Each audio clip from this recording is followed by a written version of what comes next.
experience has begun.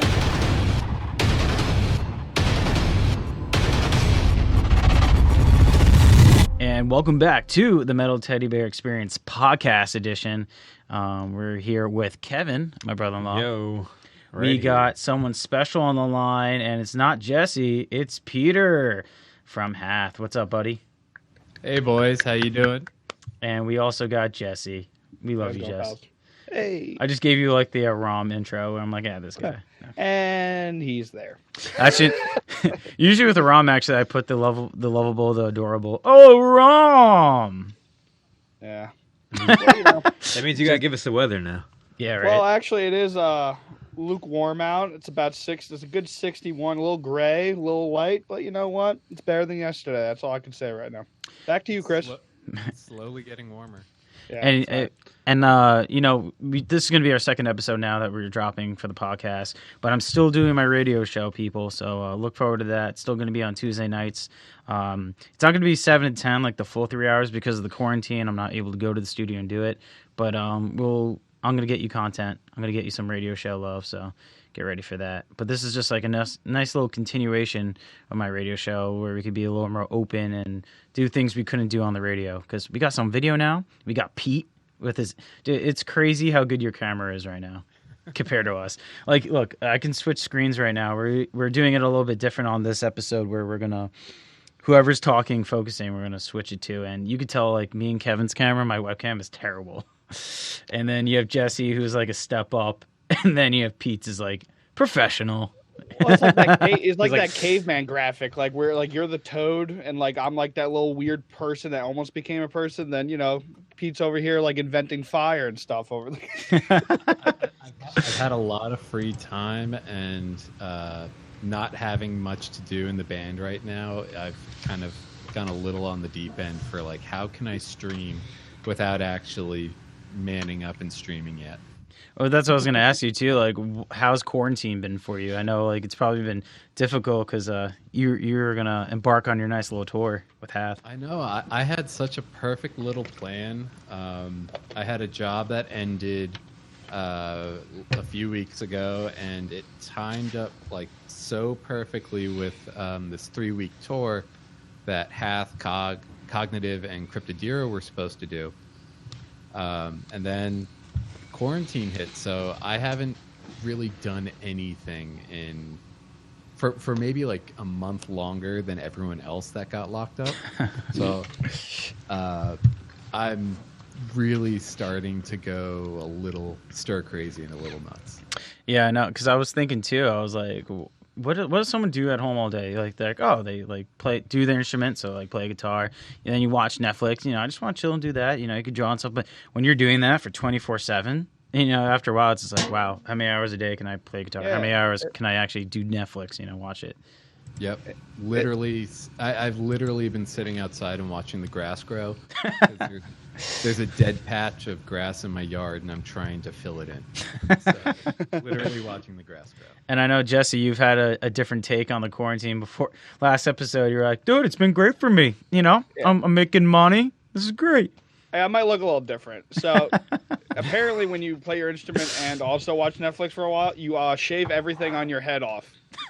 So yeah, and I also got furloughed. So a lot of things changed in that short week.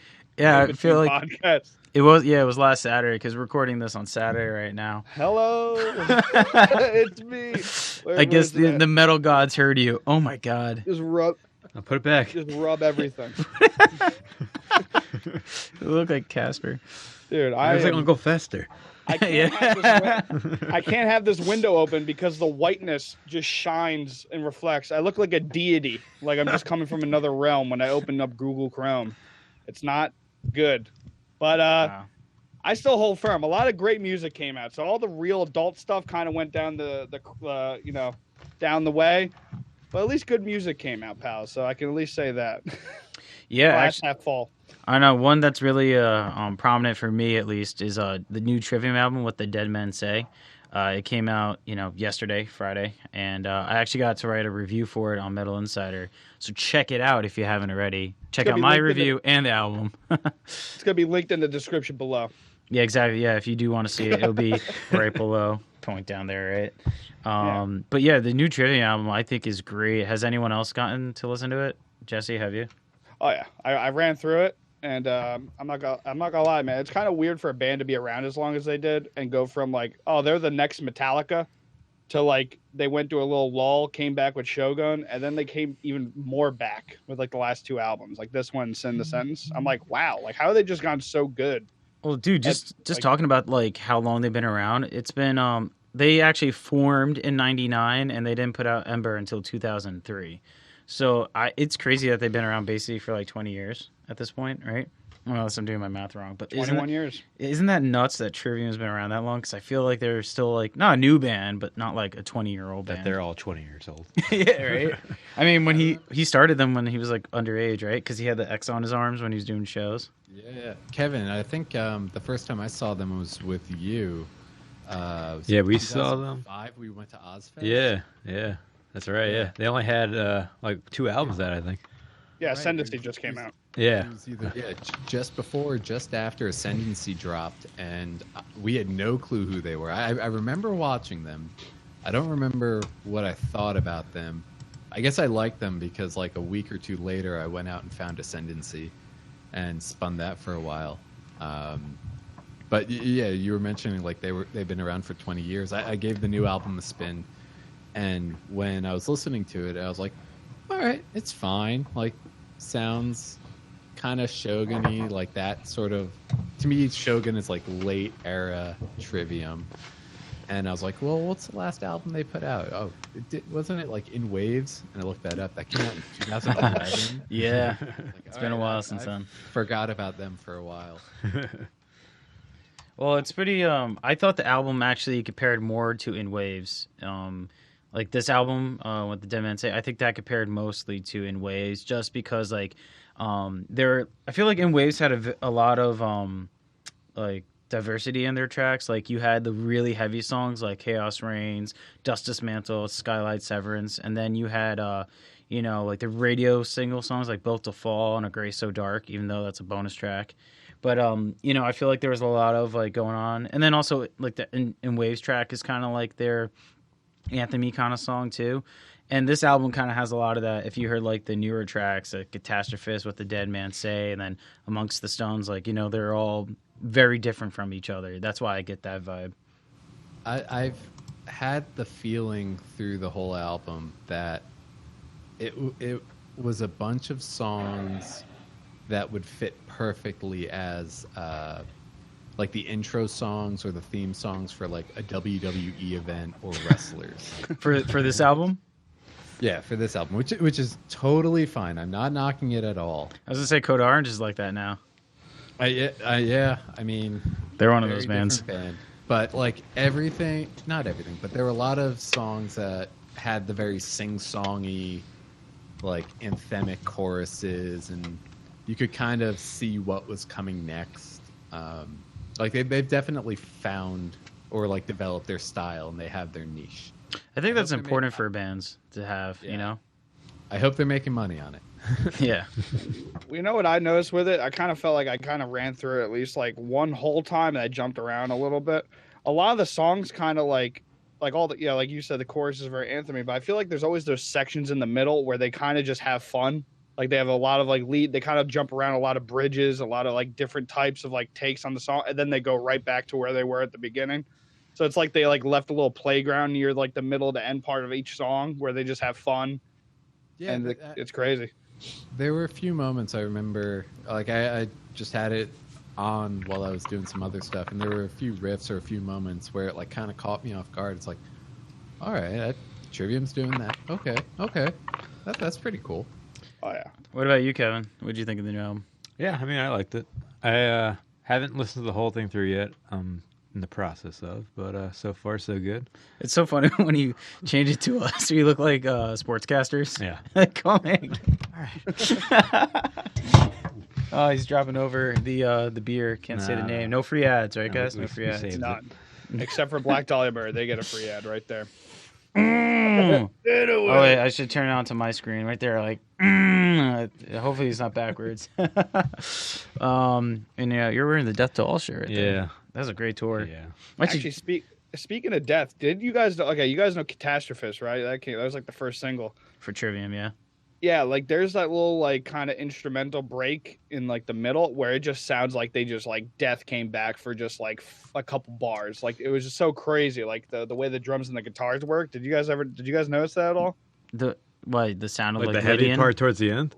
Like it wasn't the heavy part. It was like before it kind of went into the last chorus. It was like that whole instrumental break, and it was like it just sounded so Death to me. Like I was like, wow, like just out of nowhere. It's not like it didn't fit the song, but it was like out of nowhere. It's like, all right, Death now. Like it was like cool. It's like had all that like Crystal Mountain era to me. Like if you didn't notice it, I'd look back. It's like near the end of the song before they hit that last chorus. I know the thing for Death that always sticks out to me is the. I mean, P, correct me if I'm wrong, but it's like Lydian, right? The mode they use a lot, or is it Phrygian? I could be wrong, but there's a certain type of lick they use all the time that makes it sound like Egyptian-y, you know, like that. On Crystal Mountain, you mean? Just in general, I feel like that was his style, Chuck.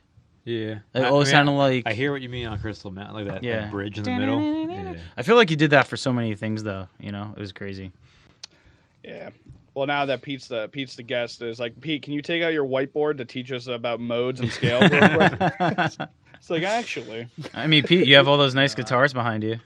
I don't want to embarrass myself too much. All right, so another topic that we wanted to talk about is Lamb of God postponing their album until June 19th to be exact. It's kind of a bummer because that's one of the albums I've been looking forward to. First it was Trivium, and now that came out, and now it's Lamb of God. So them postponing it till June, I'm just kind of bummed. Do you think they should release it to like digital, or do you think they should keep it like physical and like release it later? Because I know that can really impact a band when they don't do it all at one time. Yeah, I think I side more with Lamb of God. Like, just wait until you have everything together, you have your ducks in a row, and you can kind of go out full force. But the fans want it now. I know. Well, What's their reasoning on? I mean, speaking marketing wise, your biggest sales of the album, like your biggest like immediate push in that first year, is like your first 2 weeks. And digital, I mean, there's the argument to be made for like long-term revenue with like streaming and all that, but you do see the biggest return on physical sales in that first week. So to have like a 2-part release kind of comes off like disorganized to me. Like personally, I wouldn't want to do that. I would rather have it all ready to go and go out. Like Yeah. wasn't Hatebreed, didn't they just announce that they found a vinyl plant or something like that could do physical pressing? So now they're kind of refiguring out when they release this album, because they were actually going to drop a song, and then they didn't even do that. They were like, "No, we're not dropping the song now, and we're pushing everything back." Whereas like Lamb of God actually still dropped their new single, but they pushed the date back, which is interesting. But yeah, Jossa did say that. Like, if you want to trickle some songs out like over the course of time, kind of kick the can down the road a little bit, yeah, by all means. But also too, you know, if you're dropping it, let's say you drop it first week of June, you know, your big push for that album too is going to be the tour around it. So if you're putting it out in June, but then you can't tour for months and months and months, that kind of kills all the momentum behind it. I mean, I don't understand why, like for Hatebreed's case, why they didn't play the video, drop the song or the video they were going to do. He might have talked about it on the podcast. Jesse, do you know anything about that? Did you listen? Did he explain that? No, but I could kind of guess, like kind of going towards like Peace Point a little bit. It's like it kind of all works together. Like Lamb of God almost has to kind of continue to trickle songs out, because when you release one single, it kind of cools off and you forget about it because everyone's busy. So then you kind of almost forget. So it's better to like, because then you either release the whole album trying to trickle them out, and then that might hurt sales, or you just don't release it, and then you bands are doing that now. It's like they release a song, and then a month and a half later they release the album. Like it's kind of shrunken so much. So maybe Hatebreed just wants to do it all at once when they know for a fact when they release that single. They also like to put the pre-orders up with the first single. You know, so if you Yeah. can't do that, then it's like, well, what are we going to announce? They usually use it as an announcement.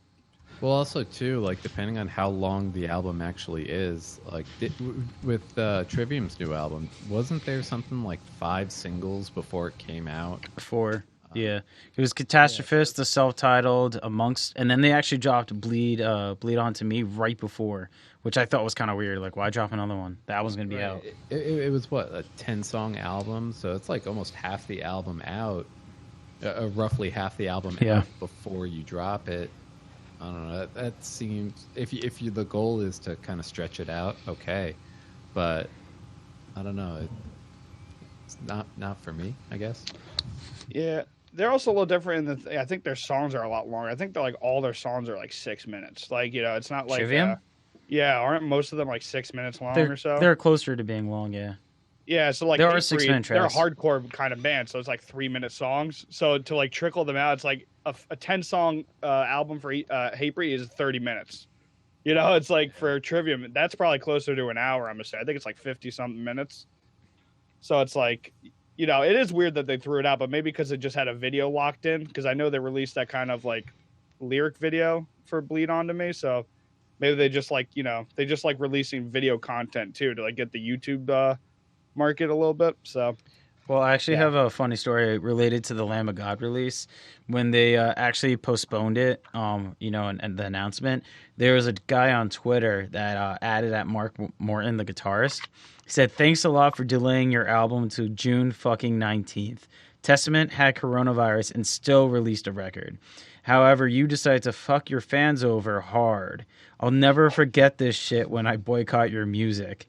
He actually said that to Mark, and then Mark responded with, "What are you going to do when something that actually genuinely bad happens in your life?" he's gonna lose his mind. Like, right? Like, dude, like, why would you attack the band at this moment, like, for that? I don't understand that. Like, what the... People are goofy. Yeah, like, that's... Gotta, Dude, Nothing better to do. Could have been totally out of their hands too with everything going on. It could very well be that, you know, the plants that were making the CDs, the vinyl, the merch had furloughs, had layoffs, had to shut down for a period of time, and told the band and the label and the management, look, it's just not going to happen. So I think that was probably the case, actually. yeah, there's too many too many moving parts all working in tandem. If one kind of slows down or breaks down, it could have a pretty big impact. I also think it's funny, too, when the guy wrote this to Mark. Mark originally wrote, "Hey, happy Sunday, y'all. I'm going to do a Q&A on the official Jackson Guitars Instagram page. Come hang out." And that's what the guy responds with. "Thanks a lot for doing your fucking album." Like, you know? Yeah, he's that guy's just goofy. Also, you gotta take into account that they're on Epic, which is a subsidiary of Sony, and all those major labels they don't play. Like if it affects their money at all, they're just like, "That's cool, push it back. We don't care." Yep. It's it's you can't control it. I don't know. That guy's goofy. He probably just can't control his anger. So upset. Punches the wall. Who knows? A lot of holes in the wall in his room. I mean, Kevin, what's your take on this as you take a sip of your beer? Well, Chris. Well, that guy just sounds like a dick. Like a dick. Well, do you? So, do you think that? Troll. Do you think that like Hatebreed should have like actually dropped their track, or do you think that it's smart that they pushed Hatebreed? it back? I mean, I don't know. Because I guess for like they were talking about with the marketing and everything and the record label, they like do what they have to do. Well, because to me it was like, I know Joss already said that When the Blade Drops isn't actually going to be featured on the new album, but that did promote the new album. Wouldn't you say, Jesse? Yeah, but it promoted it for free, kind of like when Slipknot released "We Are Not Your Kind."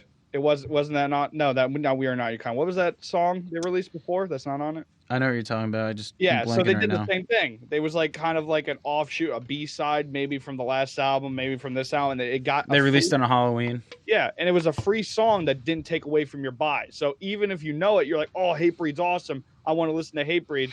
It still have 10 new tracks instead of, "Oh, I know that one. Now I got 9 left." So it's like it's a free marketing while, you know, maybe getting use out of a B-side, because that was a B-side of Concrete Confessional. Oh yeah. If a counterpoint to it too, I I'm going to take that jerk's side for a second, play devil's advocate. Someone's gotta release some music now too, because everyone, I have to believe everyone is writing right now. So when this finally does lift, every studio, every engineer, every venue, all gonna get booked, slammed, all at the same time, and it's going to be a great few years after that, but there's going to be a waiting list for bands. So labels aren't going to pile on top of each other to release all that music at once. And obviously the bigger bands, I think, would get priority too. I have to imagine so. Lamb of God's not going to be waiting too long to put out a new album. Especially since, was it 2017? Or has it been longer since they released their last album? I think 2016. Yeah, because that was the first album after you got out of prison, right? Yeah, and they also wait usually 4 years. They have a long album cycle kind of deal. Lamb of God doesn't. Lamb of God does not put them out fast. It's so funny how bands do that. Like Lamb of God has their system. It's like 3-4 years because they do a lot of touring. Trivium, on the other hand, basically throughout their career, they released it every 2 years. Actually, Ember, Inferno, and Ascendancy was a year apart, which is kind of funny. And this album was 3 years apart. But a lot of bands have a thing like every 2 years you put out a new album. Every 3 years, Well, there's bands that follow a system, and I feel like there's bands that just do, like, when they write an album, they write an album. Like Tool. That, and then like Acacia Strain, they released an album like I forgot when in 2019, sometime in 2019. Now they're releasing this weird EP series like every month or so. It's like a letter and like 3 songs, and they're just releasing. So it's like some bands just kind of release as they go along. It's like, well, we have an album now, even though we released one. Let's release it. Let's go. I think Down did that like maybe 4 or 5 years ago. They did 4 EPs in a year. Each EP was only like 3 or 4 songs, but it was like there was constantly music coming out, which is like a cool idea. It's not a full album, so you're not getting like 10, 12 tracks at once, but you're also not waiting 2 years for new music. It's always, there's something fresh to look forward to. I always thought that was a really cool idea. Well, yeah, it's nuts. There's so many cool, especially now with the internet, like a lot of bands who like don't like let things hold them back, because like that you kind of, if you have enough fans, you can kind of make the industry whatever you want. If like you're big enough, you can kind of just go to your website, like, here, right there, download it, or hey, go to Spotify, it's new. Like, go. I mean, look at a lot of pop artists and rappers. Like, it's just single after single. They'll maybe come out with an album every 2-3 years or so, but in the meantime, they're just dropping singles, and they're probably making way more money off licensing those singles than producing a whole album. Oh yeah, and like almost like less. I don't know if it's like if you do it one at a time, but also a lot of those people probably have studios in their house, and it's also probably easier, luckily, because there's a lot of it's like kind of programmed too. But I wonder if it's like doing it small bits or doing one big hit, like what costs more money over the long run. Like, because you're getting obviously shorter studio time to record 3 songs, but if you do that multiple times, it's like over time. I was like, I'm curious how much of a, like, is it just kind of notoriety because it's like your name's constantly in the news, or is it like costing you more money in the long run, or is it kind of a nice trade-off? I'm like always kind of curious about that. Yeah, might depend on the business. Like with us, AJ is an engineer, and he has his own studio and all the gear we need to make an album. So for us, it's very cheap relatively to record and make music versus having to book time, book an engineer, do all that. We outside of like recording, we pretty much only have to figure out who's going to master and who's going to do the art and the design. We try and do everything ourselves. Who mastered Rotten Ruin? That was Alan Douches at West Side Studios. Okay. He's done a lot. Yeah, I was going to say, because for a second that sounded familiar, but I wasn't sure if I was just thinking of Adam D from Killswitch. Adam Dukowitz. Yeah, Duke. I was like, is that what I'm thinking of? It's like, is that his brother? I was like, wait a minute. Different AD. AD. Yeah, it's interesting. I like that because I'm not gonna lie, I'm a little bit of a snob. I can go when I like someone, I said in the last podcast, I can kind of just absorb their content nonstop. If a band somehow was able to release an album a month, I would somehow listen to it. Just not. I would just be like, I'm good. Keep them coming somehow. I don't know how you're alive recording nonstop, eating. You're not sleeping clearly. Dude, actually, there was something funny. Okay, so last podcast we were talking about Wes Borland, right? Limp Bizkit saying that like you wish he put out more stuff and whatnot. So now I saw on the PRP actually he's releasing 23 albums or something under there you go. Dude, I was laughing so hard at that because the top comment was like, yeah, once I see a band say they have that much content, I don't want to listen anymore. Oh no, I'm in the front row, dude. I had all my money in my hands, all my furlough money. Just like, God, all of them, 23. Yeah. Line them up. Yeah, let me read you the comment. This one's from Mystic Headlock from the PRP. I mean, well, the guy was commenting on the PRP. So when I hear an artist has this much material in the bag, looking at you, Omar Rodriguez Lopez, I completely lose interest in hearing even one song. You just called out Mars Volta? What was that about? Is that? I didn't know who Omar was. I think that's. Did I'm you pretty know? sure that's the Mars Volta guy. Well, it was really funny because like I laughed out loud at that too, even though I don't agree. And then literally the second comment by Clint Tarr says, "Literally laughed out loud. I disagree, but that gave me a good chuckle." Well, there is something to that. Like some people, like because it is like if you have a bunch of songs and you're not releasing them, most likely they're not good because why would you not make money? It's free money unless like you are just doing it. Like he may have made those songs and they're not good for any of his projects. That could be it too. Well, I mean, I can read the excerpt right now. It says, Limp Bizkit's Wes Borland releases his Goatslayer album, The Feather Serpent. He has launched the Feather Serpent album from his long-running Goatslayer side project along all streaming services. Wes and his brother Scott started the project in their teens and have kept up with it over the years, amassing 23 albums worth of material. This below 10-song collection represents the first of those albums, which are expected to emerge periodically over months to come. So that's absolutely crazy. And his tracks go from like, I mean, the first track is a minute. Titles. Yeah, Break Open That Bottle is the first track. Track number 2 is Sucks. Number 3, The Feather Serpent. The 4th track is Good Lord Jesus, God is, and it gets cut off, but that's like 12 minutes long. Yeah, Look What's Coming For You. Apple Juice is one song. Dum Dum is another. Vomit, my favorite. Which one? Vomit, yeah. He must literally just record everything he does. Yeah, I'm really curious to hear what it sounds like because my only exposure to him It sounds like track 8. yeah. is like, is it just more Limp Bizkit like new metal bounce riffs, or is he like a closet kind of Buckethead type guitarist? Well, he's a nuts guitarist. It's just.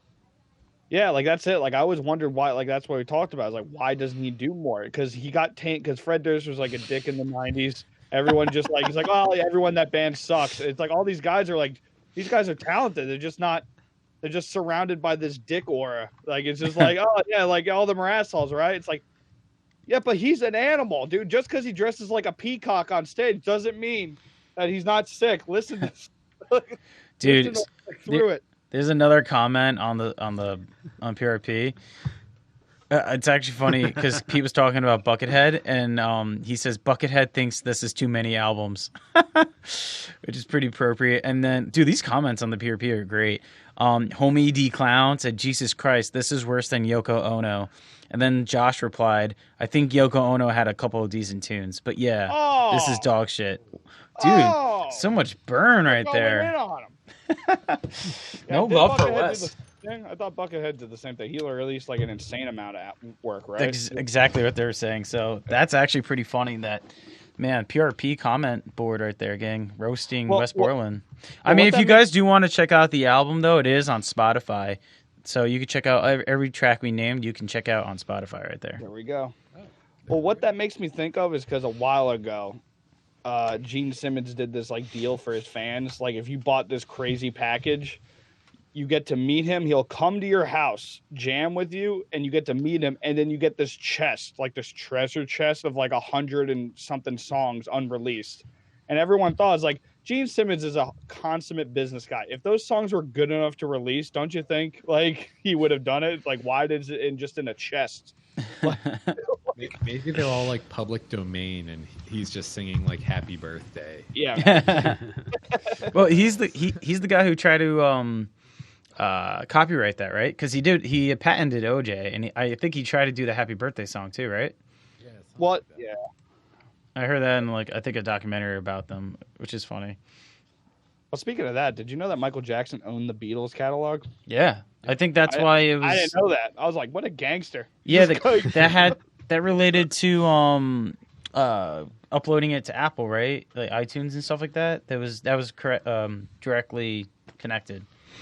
Yeah, after he passed away, I think ownership went to his estate, and the estate either sold it or had to give it up or something, and Apple picked it up. I'm surprised Paul McCartney didn't try to get it back after. So, yeah, I think the way the story goes is like Paul McCartney, Michael Jackson were talking at some point, 80s or whatever, and Michael asked him, like, for recommendations on like business and all that, and he said, "Oh, the money's not in making the music; it's in licensing and owning music." And Michael turned around and went, "Oh, okay," and like the next week bought the entire Beatles catalog. Dude, that is like That's awesome. That guy, Baller. Yeah, really. From talk, he's not a gangster at all, but that is like the most gangster move to be like, "Yo, okay, great advice. I'm gonna buy everything you are." Like, Thanks for that advice. One glove. I'm surprised he didn't buy the Wings catalog too. Just be like, dunk on him. Just sorry, Paul. See you later, Paul. Go make me money. Well, I was gonna say, I thought Paul McCartney was one of the most wealthiest musicians, right? he is. So I'm surprised he didn't just. I mean, obviously he's still around. So I'm saying when Michael Jackson died, I'm surprised he didn't buy it back. Unless he didn't care enough.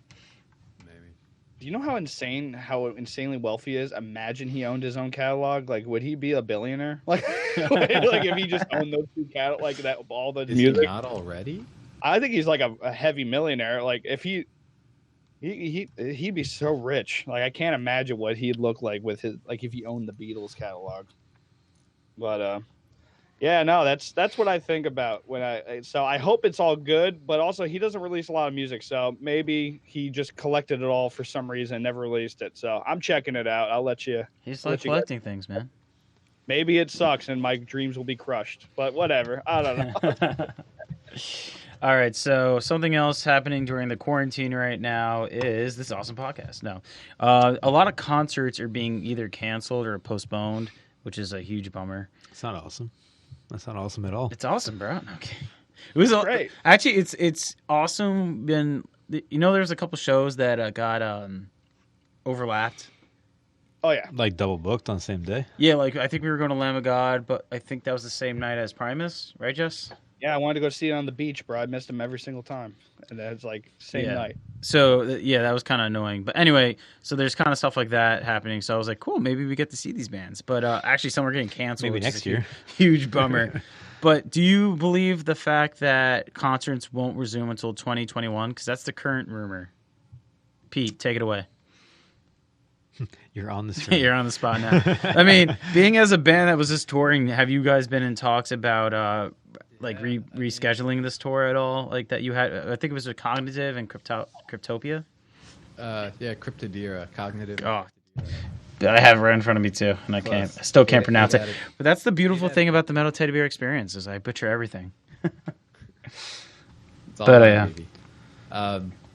Yeah, I probably would side with it's not coming back. They're not coming back before 2021 at the earliest in full.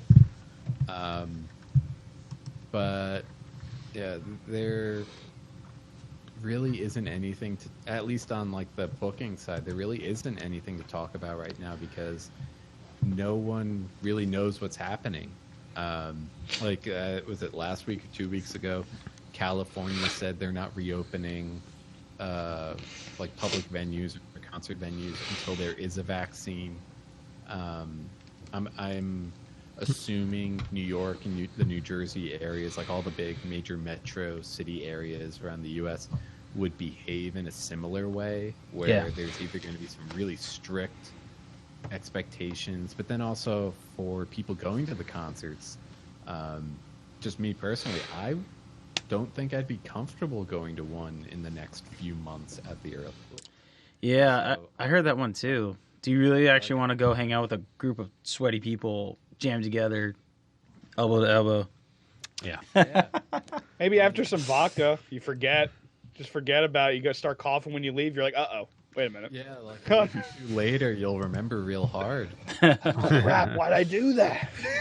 Until there is like some sort of like proven therapy for treating it or a vaccine, I really don't see anyone going out in full or like really taking advantage of going to concerts. And then on the flip side for bands, who's going to want to book a concert and invest all that money in touring and that all the money, the time, and the resources in touring if venues are capped and you're only playing for 50 people a night?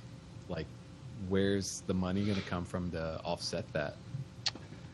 Oh yeah, that sounds crazy. I definitely agree with that. Also, I definitely think stadium shows are just gone for like a long time. Maybe small clubs, maybe, but you can't like cap a stadium and have like a couple hundred people just spread out among the bleachers.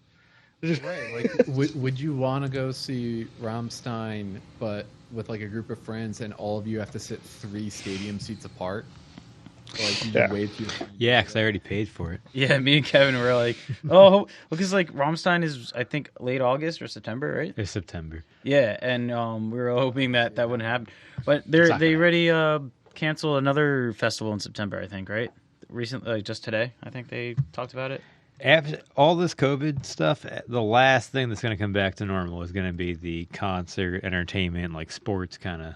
Well, I think realm. sports are actually pushing it right now. Well, they're going to do empty arena kind of things or empty venue kind of things. Oh, Louder Than Life Festival. Sorry, it's the Louder Than But Life as Festival. far as like a lot of people getting together, concerts and that kind of like mass grouping event is going to be like the last thing you see come back to normal. Right now, there's a rumor going on. A former NHL player, John Scott, who also has his own podcast, so he's totally legit. I'm just saying that. But apparently, yeah, Hall of Famer, All-Star right there. Apparently, he said that camps will resume in June 1st. I mean, we don't know how true that is, but if you think that like sports are trying to get on board and get back at it, concerts probably have to as well, right?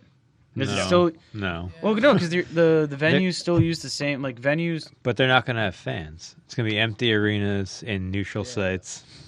It's going to be a lot of code orange. But do you know how much money they'll lose by doing that though? No, I mean, well, what's worse, not doing anything at all or doing that? Because But if they also- keep postponing it, they can make their money back though. Like that, I think that like for someone like the NHL, they kind of want to just finish it, so they would play to empty fans. But I don't think they'll start a new season. If that makes any sense. Yeah, or like if maybe they would adopt a model like the MLB is talking about, where they've got like the 3 major spring training hubs around the South, where it's like they're just playing games all day. Like you're Yeah. only playing in Florida, or you're only playing in Texas. There's only a or- set amount of venues, and they all just like crank out games all day. Right. It's like, okay, you're a baseball player. You're only living in spring training for like the next 6 months. That's You're nuts. playing 2 games a day, every day. We're going to get through this season. Just get it over it, so you can start Yeah. fresh. Like sports, I guess if you have really, really locked down facilities and procedures, that might work. Well, sports too. I feel like they make a lot of their money through their TV deals and stuff like that. Like Yeah, I was it's gonna still say gonna be there's a lot more money into broadcasted. it. People still gonna like watch it at home. It's not like a concert where like it's being there is the experience. That's the money draw is. So I mean, and also the difference is like record labels have money, but everyone else in the music business does not have money. All sport agencies are all millionaires. Like they Yeah. can pay to have like Pete said, literally they could rent a hotel out just for sports and just get them all. Like literally, there was like I think it was the same week when that first basketball player, like they was in that basketball game. I forgot where it was. He tested positive and they had to evacuate everyone out. And that night, everyone on that team got tested. And literally on the news, all it said, no one could get tested. It's like, yeah, these guys need to have unlimited money. They could test everyone and lock them in like in a bubble and just play it. It's like, At least for spring training, like those facilities are already there. Like they're expected to live there for 2-3 months before the season starts. So you kind of have to build that out a little bit. But do you remember a few years ago when the NHL got mumps? Yeah. How quickly that blew up. Sidney Crosby with his face out to here. Yeah, like I'm fine. and that Yeah. spread so quickly, and that was just the months. Like, Yeah. Like once it gets in, it'll get awful because they're all team sports and you have to play with people. But it's like they have so much money that they could literally almost legally, like not legally, but they could probably get away with just literally locking them in a mansion and like a padlock, just lock it down and just have food get dropped in through a chute. And just play. No one's allowed in. Sorry, you can't see your family or your kids. Play the sport we paid you to play. It's it. kind of what I feel like is the only way you're going to reasonably, like, minimize infection in that kind of scenario. Oh yeah. Well, it's Corey Taylor was recently on Rockfeed, and he expressed similar opinions where he said that basically when things open up, you have to do it slowly. I think he said casinos are actually open because they do like little people little by little.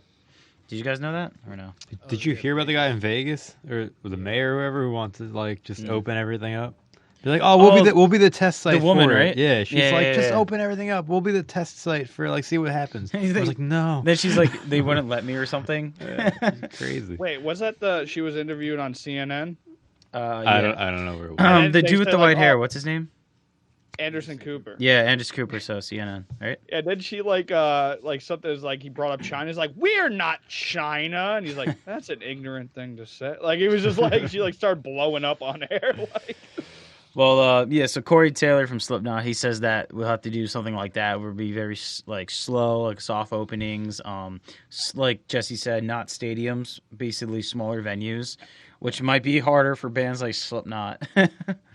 So Yeah, I mean, for bands like I was listening to a Bert Kreischer interview a few days ago, the comedian, and he was talking about how a lot of this, like when we start getting back to normal, a lot of the onus for comedians is going to be on the big guys to take those like bad nights, like the bad comedy nights, Monday, Tuesday, Wednesday, and only book and perform those nights and leave Thursday, Friday, Saturday for the up-and-comers. Because once this all goes out, you know, if you have Chris D'Elia's and Dave Chappelle's, you know, Bert Kreischer and all them hitting all the big clubs on the big nights of the week, these younger comedians are never going to get a chance to come back up. So I feel like there's kind of a one-to-one there where a lot of these smaller touring bands and mid-level touring bands, when things pop up, if you can't get a big venue or you can't get an arena and you have to go back down to like a small club,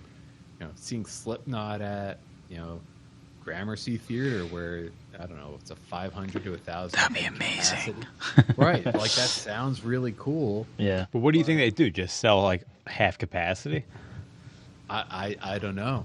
But it's like, how do you balance that? Like, why not just like what if they play somewhere like PNC, let's say, and they only sell like every 2 rows apart or some shit like that? Only the lawn. No, like say they only sell like row A, like C, like you know what I mean? Like you gotta stay in your row and like every other seat apart, or I don't know, some kind of distancing like that. Yeah, but then once you get like all the super fans that have, You know, just run up anyway. Yeah, I mean, yeah. I mean, right now, like, sorry, goes gone in. to a Slayer show. Where Oh yeah. fans jump on top of you. I don't see Everyone be packed in the first 10 rows, be no one in the entire rest of the amphitheater. Like, who's really going to want that ticket where it says you have to stay on the back of the lawn? Yeah, no, you're right. also the fact that like what's stopping big bands from doing Slipknot at Gramercy for the whole week?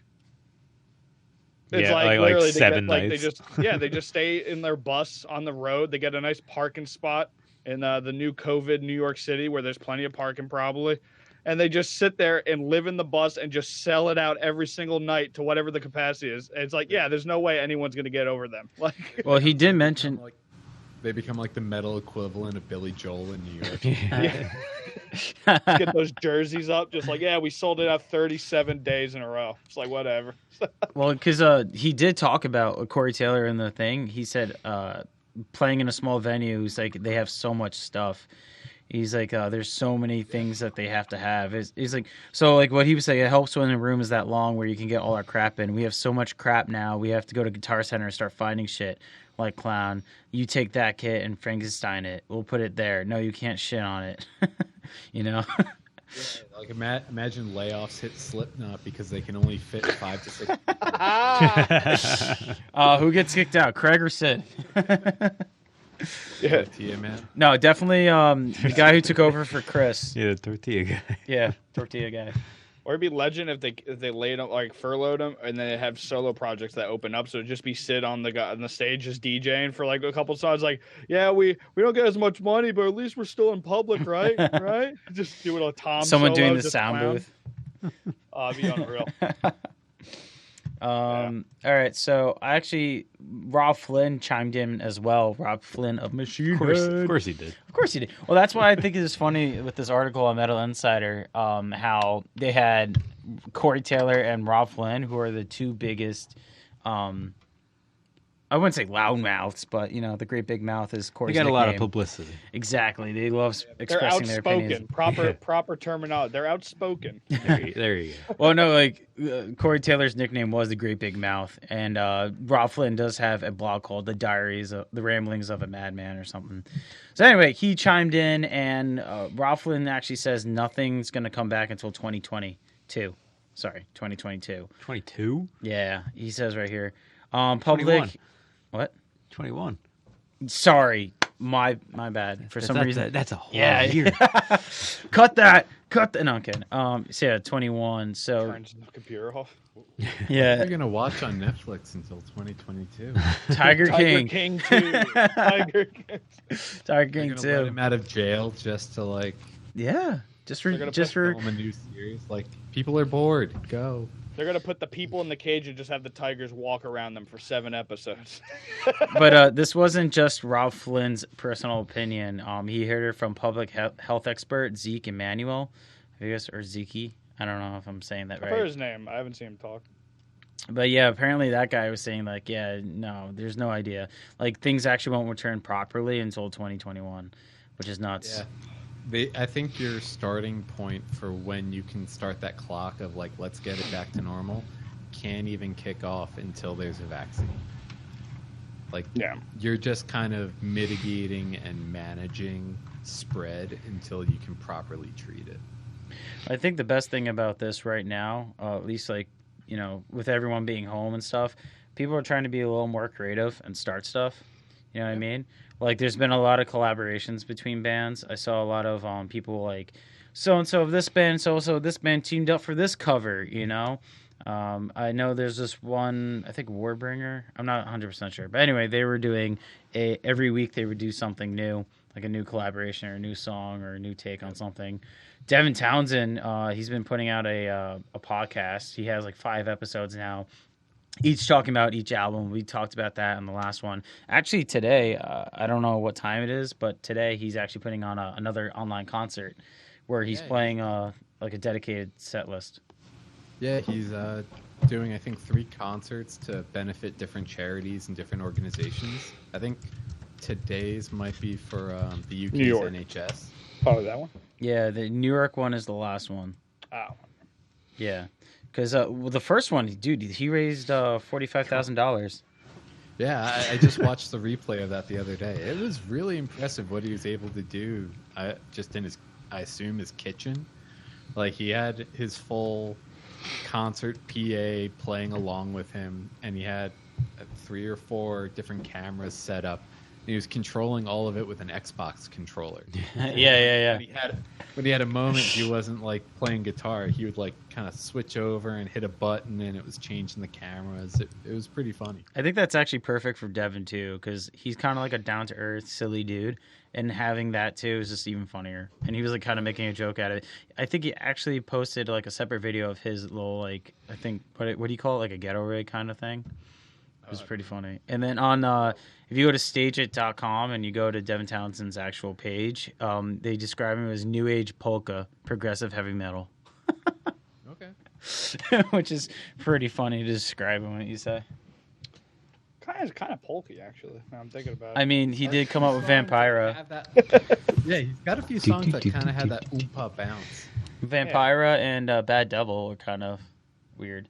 And then isn't there Vampolka? Isn't that actually a track? Yeah. Also, Jular has that like upbeat Yeah. kind of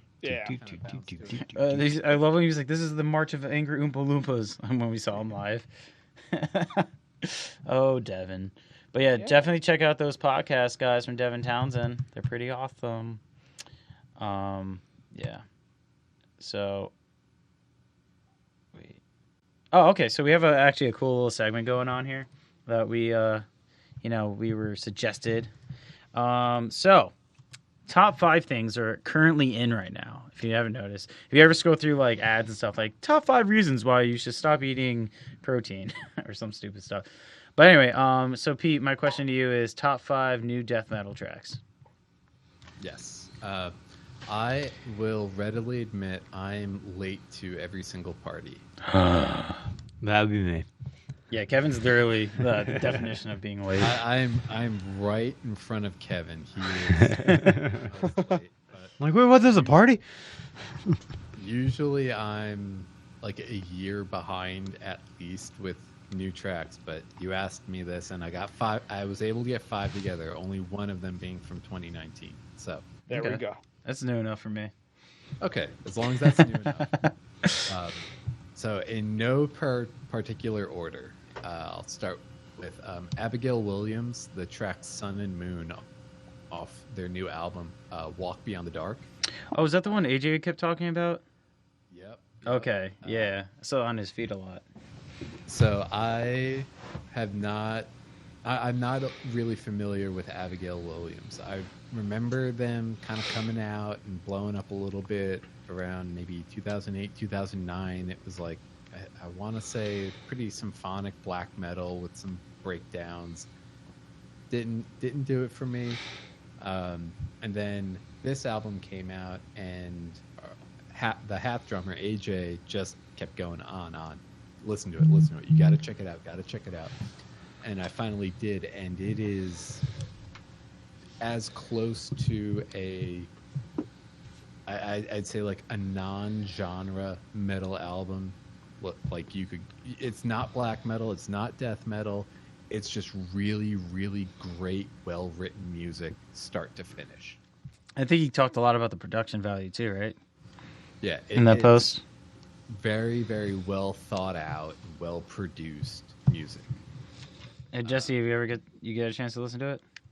No, actually, I haven't. I can't wait. Actually, I want to check that out because I know a lot of Black Dahlia Murder members were like, they always seem to like every time someone bails out, they always seem to get someone from like Abigail Williams. I was like, yeah, one time I played in Abigail Williams. It's like, why is everyone? It's like the band that like people go to graduate into like bigger bands. It's like, so like I always knew they were good because like all the guys that come from it are sick. So I just never. I don't know why I never checked them out. That came out this year or 2019. I think really late 2019, maybe like September, October. Oh, I gotta check that out, man. That's awesome. All right. We'll probably put in the link in the description. Maybe we'll do that too, like a playlist, maybe of all 5, some sort. we could do we'll that. link them. A lot of people love playlists right now. Well, gotta fill the time somehow. Actually, I know it's the death metal. it's pretty funny right now. I just got a nice little Twitter update from Devin saying his quarantine video's up. As we were just talking about it too. There we go. He's listening in right now, even though this isn't live. Just keep adding it. Link in the description. It's like, how many links are gonna be in the description? Oh my god. All right, what do you got next on your list, Pete? All right, next up is Ulcerate's new album, title track, Stare Into Death and Be Still. Like, Ulcerate, I first listened to them with their album, The Destroyers of All, and that album came out of nowhere for me and just nailed it. It sounds like the world coming to an end. Like, just skies are falling. It is the most insanely dissonant and heavy music I think I've ever heard. And it all works. Like, if you don't like dissonant music, there's some bands I've heard, I'm like, that's a little too much for me. This just nailed it on all fronts. Their last two albums, there's Vermis and Shrines of Paralysis, were good, but didn't do it for me like Destroyers did. And this one, I've only heard it through a few times, and it is different. Like, there's just something about it I haven't figured out yet, but it's a really great track and a really great album. Damn, I actually never listened, so I gotta check that out. Yeah. Ulcerate, Stare into Death, and Be Still. It's also such a cool name. Yeah, As I said, also as death metal as it gets. Like, I've never heard a more death metal name. It's awesome too. I like about this top 5 is because I remember I asked you for a playlist of like recommended death metal tracks, and it's like because I don't know why death metal is like one of those genres. Like I knew a lot of death metal bands, but I just never like always like explored them. So there's always this new music around every corner too. So I'm like, I'm actually looking for. I'm gonna try listen to all these albums. Didn't you hit up Trevor from Black Dahlia Murder on Twitter about that? Yeah.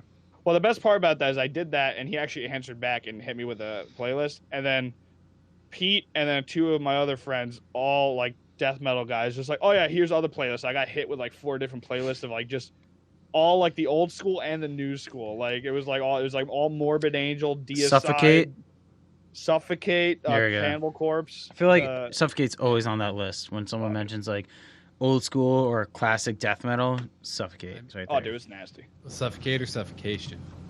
Oh, Suffocation. Yeah, Suffocation. Sorry. Yeah.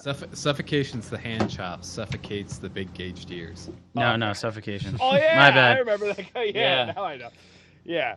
Butchered that.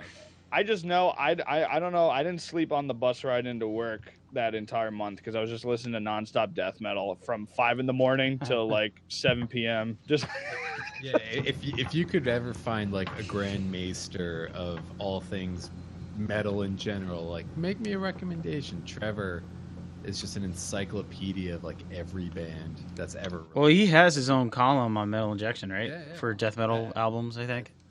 I think I saw he started doing playlists on Spotify for it too. it's nuts. Yeah, like he doesn't just explore. Like he explores always just new underground, even if it's straight out of their basement, mom's basement. If it just sounds even remotely good enough, he's like, it's on the playlist, dog. This is sick. Well, wasn't actually Hath on his radar too? Yep. Yeah, so there you go. Give us a shout out, like Who's that? the album drop. Kevin, how dare you? No, that's fine. We're a bunch of nobodies. Nobody's there on dude, what's the label? Little Tip. I knew a song.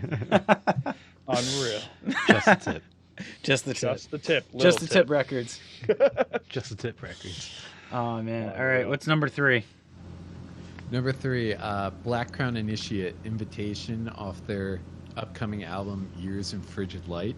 Yeah, I wanted to call out the title track, but I think it was a interview the guitarist Andy Thomas did with Matt McGahee on his Vox and Hops podcast. He called out that when they dropped that, it was initially just a demo, and they were like, "Oh, this is good enough." And since then, they finished recording the album, and they said, "We did this way better on the final," and they literally scrubbed it from the internet. You can't find it anymore. really? Until How's that possible? Yeah. But I was like, oh, I'll put it on there if like maybe there's a YouTube video. I couldn't find one. So, Invitation, also fantastic song. I am a huge Black Crown Initiate fanboy. I can't say enough great things about them. That's probably going to be my top contender for album of the year. Ooh, 2020, right? Yep, I'm looking forward to it. Nice. I think I did. That's the one I texted you about, right? And you're like, "Oh yeah, I already heard it," like a while back when it first came out. Yeah. Oh man, that's awesome. Do you like Black Crown Initiate, Jess? I got recommended it. I listened to it. I liked it. Again, I get like weirdly bubble-headed about music where I'll just jump to like a new band and then like I'll listen to 3 tracks on an album and then 5 years later I'll listen to that whole album. I'm like, why did I not listen to this? I've had it on my shelf for 5 years. Like, for the love of, like, what happened? Well, I remember I showed Kevin over here from Red Cloud or whatever. That's the name of it, right, Pete? Oh, yeah. Yep. Yeah, and Kevin just completely blew it off. He's like, "Yeah, this is all right." Like, dude, I was like, "It's so good." Yeah, and he was a solo. I don't remember that. I don't care. I don't stop that. I plead the fifth. There's actually a lot of bands I used to show you, and you just actually still show You show me at the worst times. You're just like, When? here, listen to this right now. We're in the car. What else are you gonna do? No, not then. Yeah, I I got literally work. held it up to you. And you're like, this is terrible. This guy throwing you under the bus. There's probably only a handful of bands nowadays that, like, if they were touring, you know, on a Monday night, an hour away, I'd be like, yes, I'm going to see that, and they're one of them. Like, Oh, I'm, wow. I'm an absolute hermit. I don't go out, but I'd go out to see them. I think the last show we went to was Obituary, right? Or the Black Dahlia show. Yeah, I think Black Dahlia. No, Obituary. Sorry, Obscura. Didn't we see What? Obscura at That was a long time ago. Was that really that long ago? That was when they opened for. 2018. Yeah, who the hell they opened for? I was about to say, guys, That was where's you guys Kingsland, find, like, right? Obscura? It's like, what? That was at Kingsland, right? Or it was in Brooklyn. Yeah, it was in Brooklyn. Oh, I didn't go to that. Yeah, it was just me and Pete. That was really that long ago? I think it was 2018. Oh my god, it does not seem that far. Pete, ago. you gotta Oh get my out God. more. Yeah, I don't leave my house. All right, and what's your next track? All right, this one, I don't know anything about the band. They came up on a Spotify playlist, like one of those, we made these playlists for you kind of things. Mm-hmm. And I first heard this song when I was walking my dog, and I think I listened to it for a half an hour straight, just going back, just because there's a groove in it that is so good. And it was a Scaring Threat by the band Disbelief. I haven't dug into it more. It's pretty new, but it just like blindsided me with how good it was. I'm definitely gonna have to make a nice little playlist of all this in the description because Definitely. I actually haven't heard that or most of them. That is a great feeling, though. I did that on the way to work. I was driving, and randomly Spotify, if you put like a song on from a band that just has one song, like a single, and when it reaches, sometimes it'll just go into a playlist of like, yeah, bands like it. You might like this. And I think their name is Dealer. And I was like 5:30 in the morning at a red light in the middle of Dumont, and just this brutality, like alarm clock riffs. I was like, what in the... I was like, oh, wow. Like, it just punched me in the face. I was like, this is the greatest feeling. Like, I was so tired. I was like, this is amazing that this brutality got slapped in my face. Top 5 alarm clock riffs. Yeah, it's in there. Like, I was like, wow. Number one is Future Breed Machine by Meshuggah. Yeah, I would always say that. That's definitely. That is literally Alarm clock? an Yeah. alarm clock. Actually, I actually use that as my Is an alarm. alarm clock. Yeah. No, dude, after I did Bloodletting by Burn the Priest one time, I don't think I could ever do heavy music as an alarm clock. I woke Why? up in complete darkness to... I was like, oh my God. I just started punching things, trying to find my alarm in the dark. I was like, where is it? Like, I turned this off. Like, For me, Oh my God. I used that Future Breed Machine. Then I used Underneath the Waves by Strapping Young Lad, which is pretty awesome. And then now recently I made it Periphery's Blood Eagle because that Wow. is so good. non-stop heavy song. Yeah, I love it. Actually, it's funny too because if I do a song I really like, I just keep listening to it and I actually don't wake up. So with Blood Eagle, actually it will play for like a minute straight until I actually shut it off, and I'm like, oh, that's actually my I alarm. feel like I would just hate the song after a while because every time I'm No, getting up actually, early yeah. and I hear the That's what same happened. song, and I'm like, I don't just wanna actually hear hate that it. ever again. Actually, I hated Jesse's Chop Suey ringtone. That's I why I remember hate that. all the songs on Charlie's phone. Charlie. Because they go He'll off sleep through anything all though, the time. Charlie. He's Yeah. the worst. It's so bad. Wait, what do you use now to wake up? Me? Yeah. I just have my alarm clock just makes like a generic alarm clock sound. Oh God. Yeah. There you go. He's an adult. For like a Yeah, year, generic adult. But Pete. for like a year, I had the big sweep solo from This Godless Endeavor as my alarm clock, and it got to the point where like I'd be listening to the album, and it's like I don't want to listen to this anymore. You cringe at that part. I gotta get up. It started ruining it for me because it was only associated with like having to wake up early. So now I just have like birds and the sound Yeah. of water. Well, I don't know if you guys watched it, because we did talk about Trivium at the beginning. I don't know if you guys actually watched the music video for Catastrophist. I randomly made it my alarm like this week or something, and I was the girl in the video in my dream. Like I didn't wake up, I just became the girl in the video trying to escape all the traps and just singing the chorus. I was like, this is awesome. I woke up, I was like, oh, I'm 30 minutes late to work. I was like, what happened? Oh no. Actually, I was gonna say with Catastrophist, they had the little alarm going off, like, you know, like right there. That's my alarm noise, guys. I was just in. I was like, oh. Yeah, that didn't work. Actually, you know what, Kevin? You should make your alarms Iron Maiden, so you stop listening to them so much. Wow. Oh. Wow.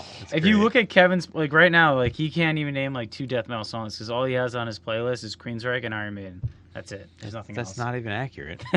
He knows what he likes. Exactly. Got 2 it. bands, and that's Not it. true at all. What are you wearing now? I'm wearing a death shirt. For God's sake. Too bad you don't listen to them. Oh, so the kidding. only other band you listen to is actually dead. Yeah. Boom, roasted. No, I'm just kidding. So you could always have that Not quite. talking point. Man, back in the day when you could see them, it was a dream. No, you can't do it anymore. You guys, your generation, don't get it. All right, so Peter, I got some more Hath questions for you. All right, so what's you know, what are you guys doing right now in Hath? Are you guys trying to, like you said, it's pretty easy for you guys to write new music because AJ has his own studio. So are you guys working on any like performance, like like a playthrough video or new music? What are you guys doing? We're trying our best to keep busy. So I'm up here in North Jersey. They're all South Jersey, but we're all staying pretty isolated with the quarantines and all that. Is everyone working in Hath, or do they get like? Everyone but me right now is still working. Yeah. Okay, nice. So. Oh, you know what I mean. Yeah.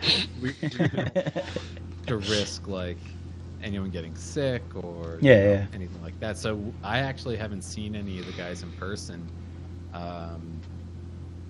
Maybe a month and a half since early. Your birthday. That's the last time I went to a bar. Yeah. Wow, Yeah, was it might be- Defiant? Yeah, his birthday. Wow. Okay. Thanks, Pete. Yeah. Hey, we had a great time that night. But like we are, still writing music. We've probably gotten more done in the last month in terms of writing music than in the last like 4 or 5 months. So, there's new music being written. We were trying to figure out a situation kind of like what Code Orange did with a live performance set.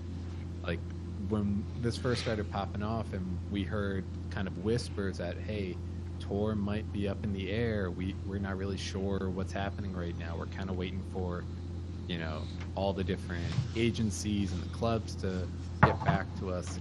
Like, okay, well, what if we do a contingency plan where we'll kind of lock ourselves in the studio and try and figure out a live stream? So that's how I have this whole nice setup. I started digging into it and started buying like a few pieces to get that going. And then everything like really hit and we haven't been to the studio. So that's kind of on hold as well. I'm still trying to figure out the best situation or the best kind of setup for doing more streaming. I've done a few little ones on like Instagram and on Facebook, but like quality hasn't been great. Like you can kind of hear the music, but it sounds like a big boomy room. So I'm trying to figure out a good way to do playthrough videos, Q&A, maybe do like song breakdowns where like I go through riffs a little slower, but nothing like full band as far as a live stream going on yet. Have you guys been thinking about maybe dropping a track? Not yet. Like we have, I think I can say this. We probably have like 6 or 7 really good songs written right now. Problem being with dropping a new track is we'd have to record it, and all of us being in our own different places wouldn't go well. Like we work best when we're in the same room and AJ's yelling at us that it's not in time, we're not in tune, we can do it better, and he's usually right. So He's the producer, basically, AJ. yeah, he definitely has the best ears out of all of us. Okay. I probably have the worst ears out of all of us with regards to that. Like when we were recording once, and like I thought I really nailed a part, and he hit stop and just spun around in his chair and looked at me and went, "All right, so that was in 16th notes, and you played it like 16th triplets. So you did about 1 1/3 to 1 1/2 times the number of notes you needed to play." It's like, "Oh, I nailed that." He's like, "No, you didn't. Do it again." So, me personally, I need him there to tell me I'm doing something wrong. Otherwise, I'll send him, a recorded track, and then I have him calling me, telling me it's wrong, and it doesn't go well. Okay, no, I get that. That's pretty funny though. Hopefully, the thought is when this all clears up, we should hopefully have a bunch of stuff close to ready to go, and we can really start buckling down and get back to work. Well, I know like a lot of bands probably are writing about their quarantine times or writing about the virus and stuff like that, like song material wise, like a plague kind of song. And I noticed that Frank on Twitter was like, bands, no, you guys don't have to write about the coronavirus. So has Frank made that a rule? Frank is the front man of Hath, by the way. But has he made that a rule, like no lyrics about quarantine? That wouldn't be surprised. That wouldn't surprise me. I don't know what he's got in mind right now. Only a few days ago, we figured out a good workaround for being apart. Because normally our process is I'll write a bunch of stuff, or AJ will write a bunch of stuff, save it, and we'll all just kind of share it, and whoever writes a song, and there's a song. And we only just figured out a good workaround for doing like a group chat like this and working on songs collaboratively. So we're starting to do that, and when we got talking about lyrics, Frank's like, "Oh, I've got a bunch of stuff already written." We're like, "Oh, cool. You want to share?" He's like, "Nah." It's secret until it's what do you call it? Perfected. It's Well, like also- it's like the last step in the process. Well, I feel like that's like a tough rule to have if he actually made that as like no plague. I feel like death metal is like 40 to 50% plague, and then like maybe 30% like some kind of mutilation. Like it's always just like, and then like a combination, like a pie chart, like in the center or close to the center circle. There's plague in there, like like taking up a big chunk of it is a plague, and I'm like, that'd be tough for death metal. Well, like yeah, you guys can't jam live because of latency, right? Have you found a program that actually like cuts that out for you? We spent probably a good 4 hours one night testing every single video chat platform we could think of, and every single time we would try and like someone would try and play something, the whole thing would crash. Really? We only found like the best way to go about it is like on Google Hangouts, where AJ just plays everything through his monitor speakers, and hopefully the mic picks it up. That's so very we're all, funny. like, sometimes it's really clear, and sometimes we're all like, what was that? Like, can you do that again? Like, Oh yeah. if anyone hears this and has a great idea on how to better do this, or wants to make a platform specifically for that, go For bands. it. There's a need in the market. Yeah, I remember I looked it up because, I don't have a band, but I try to jam with some people that live all far away. And every time it's like, you're just sending like parts to each other. And it's just like, especially with death metal, I can't imagine. Like, it's like literally there's 100 notes going a second, and you got to be able to match it up. And it's like, at what point it's like, it's so easy to mess up at that point. And then it's like, I think I saw one program, and it wasn't even like confirmed. It was like Ninja Kitten, and it was like some latency adjusting program that you could like jam with people. But everyone said it was like there's something off about it. So yeah, that market is completely dry of latency adjusting like webcam. Yeah, I mean it depends on your internet too. You gotta have really good internet to have like high quality back and forth. Oh yeah, that's nuts. Well, right now I feel like we've been like your camera and latency. You haven't been lagging at all. So shout out to good internet on both There we ends go. here. But yeah, I think Screw that you, bad internet. I mean I think this concludes it for the episode. Unless you guys have anything you want to mention, or Pete, if you have anything you want to talk about, Hath, for us to look forward to. Nothing concrete I can say to look forward to yet, I guess. When this all figures itself out and gets resolved, we'll have plenty to go. Hit the ground running. In the meantime, go check out Hath. Dropped an album almost a year ago to the day. That's Rotten crazy. Ruin. Yeah. Yep. If you like it, we're on social media. We're on Facebook, Instagram, Twitter, all that. Come talk to us. And I feel like I've asked you guys this before, but just to reiterate, what's the best platform for you guys? Like, as a band, like, what's better for you? Is someone listening on Spotify better? Is it better that someone like actually downloads it from Bandcamp or buys it from the label's website? What's better for the band? That's a great question. I'd say the tops is to either buy it directly from the label or on Bandcamp. That is probably the way bands, just in general, not just us, but bands in general, get the most return or the most money from a sale. Streaming platforms, I'm not too familiar on it, on like what the payouts are. I know they're not great, but hey, it's up there. Listen to it. If you like it, tell a bunch of people, get more people listening to it. Cool. Oh yeah.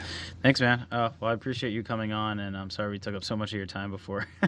It's With everything. I'm happy to be here. It's awesome. Awesome. And thank you. Shout out to JTDrums over here. Yeah, Follow him at Twitter. JTDrums. Yeah, I've been streaming on Insid, Twitch, Mixer, and YouTube. I stream on all three at the same time, and I've been doing React videos of some songs, and I'm going to be uploading like drum content eventually when I figure out how to.